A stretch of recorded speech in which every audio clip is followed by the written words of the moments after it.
Hey, folks, welcome to InTheMoneyStocks.com's live trading action video.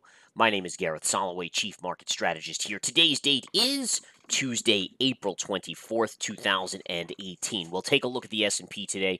Nice down day. Notice how we're retracing back to the 20 moving average. So you have a little bit of support here. If this breaks, you go right to the 200. If that breaks, guess where you go? You go all the way back down to February lows and this pivot low, and ultimately I think you're going to go lower. So right now in the short term, could we bounce up a little bit off this daily 20 moving average right here? Certainly. But if you ask me where this market is in 2 to 4 weeks from now, we are below this level on the SPY and actually even sharply lower. We should go all the way down to this level here, folks, the 240 SPY level. So that's another $25 to the downside. Having said that, I did take a few profits today, folks. We had some good profits. In fact, yesterday we took a Snapchat profit of 10% to the long side. Today I took a couple shorts off the table. I had Amazon on the short side as well as Netflix. If we take a look at Amazon, I'll show you here. The stock is collapsing down. I took it right off at the 20 moving average here. We were short from 1506, covered at 1455.5. Just above the lows of the day. Now you might say, well, why'd you take this off? It could go lower. And the answer is yes, it could go lower. But you have to, as a smart trader, do a risk reward assessment. And the risk here is that they report earnings Thursday. So anytime you hold a stock into earnings, you're taking on added risk because you do not know what they're going to report. It could be a bad quarter, it could be a good quarter. You don't know. It's a gamble. So what I had to do here is I had to say to myself, okay, well, what's the smart move? And the smart move was to be up sizably on the position and just say, you know what, let's just book it. We can always reshort it or buy it after earnings based on the move at that point. And at that point, that's what I did. The other trade I took off today was a beautiful Netflix short here. The reason why I took it off the table right in here is because you were hitting major moving averages. You had a gap fill here and the 50 and the 20. You can see all the trend lines here because we day traded it twice today for big profits as well in the intraday stock chat. But bottom line is this was a risk assessment trade again. The stock we shorted right here at the highs. I knew this was a fake breakout because you never confirmed above this pivot high right over here. So this was a fake breakout. We shorted it at 330. And we covered it today right in this range here. Beautiful rollover fall today. And just another profit for Research Center members. And I'll tell you, folks, by far the best month, the best year for Research Center members swing trade. I mean, this market is like no other I've ever seen before with how good it is on swing trades. It is unbelievable. All right, couple other stocks I'm watching, folks. You might say, well, where would you be a buyer of Netflix? The answer is for a quick bounce, there's going to be major support at 298. There's a gap fill there, so watch that level. If we go to Google, Google's getting hammered on earnings today. Look at this drop on Google. Your next big support level, and by the way, we day traded this a couple times today too in the intraday stock chat for profits. But the next big level is going to be a pierce of 1,010. There's a gap fill right there. It could hit that before the end of the day for a good trade, a good quick trade for us again. So I'll be keeping that on my radar.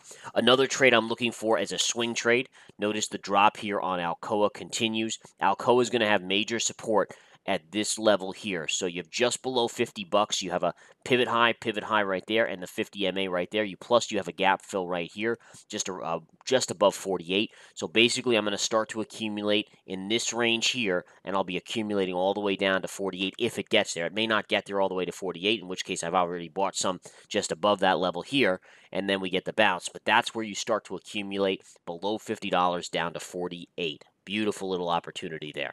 All right, earnings this week, again, as I mentioned, Amazon, Microsoft, there's just a ton of earnings this week. So it's going to be a wild week, but the big story of the day is the 10-year yield hitting 3%. That's freaking the markets out just a little bit to see that 3 handle on the 10-year. And again, that is going to be something that if it continues up, it's going to put pressure on the market. There's no doubt about it, folks. You're going to see pressure on the market if interest rates continue to be pushed higher. The reason is very simple. Just to quickly explain it in layman's terms, basically think about this. The S&P pays about a 1.78% dividend, so under 2% at this point based on current valuations.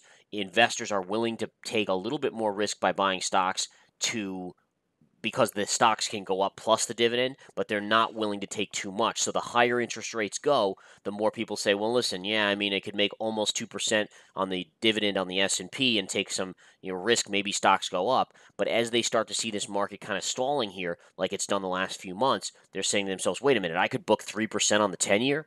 Heck yeah.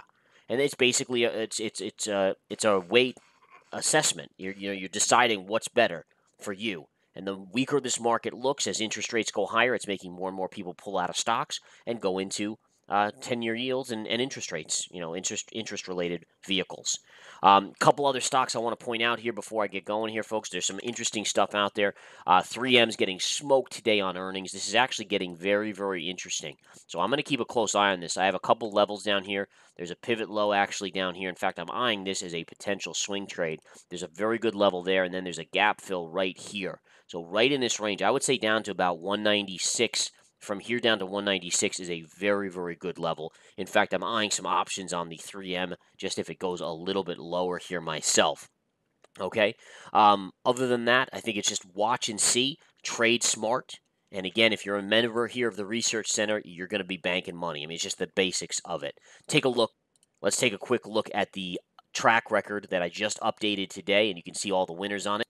If we bring up our website here in themoneystocks.com, just scroll over under free market action, Research Center track record, and look at this, folks. Now it's sitting at 333 in terms of total percentage return.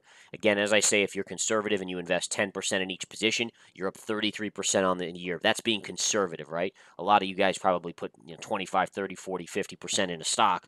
But again, just being super conservative, you're up 33%. There's no hedge fund out there up that much this year. In the Money Stocks members, the PPT methodology is outperforming all those hedge funds by a mile this year. In fact, hedge funds have come to us to ask us to teach their traders how to do the PPT methodology. We'll teach you as well. Take a look at the options, folks. I think the options are awesome as well. I had a closeout of a 40, I think it was a 44% winner here on ACIA for a 44% win. Look at this track record here. Look at that. And of course, there's a couple losers in there. We're not going to ever say we don't have a loser here and there. The key is have a lot more winners than losers, and that's exactly what we're doing here in 2018. Best year that I've ever traded in. This is the year. If you're ever going to be a swing trader, folks, I mean, this is the year to do it. If you're going to ever play options, this is the year to do it. Last year, volatility was negligible. Not as good for options, actually pretty bad for options, but swing trading was okay. This year is amazing. Join the options alerts. If you want options, click on this button right here. If you want the Research Center, just go here to the Research Center, take the 7-day free trial, get involved. You get a daily analysis video that I do. My partner does the daily market report every day. Hot charts and alerts are where you get our live entry and exit points on stocks with our stops and our targets, and the No Hype Live twice a week live broadcast. You can join. You can ask questions from us. You can ask us to analyze a stock, whatever you want to do. Get here. It's here. This is the best market you'll ever see. Take care.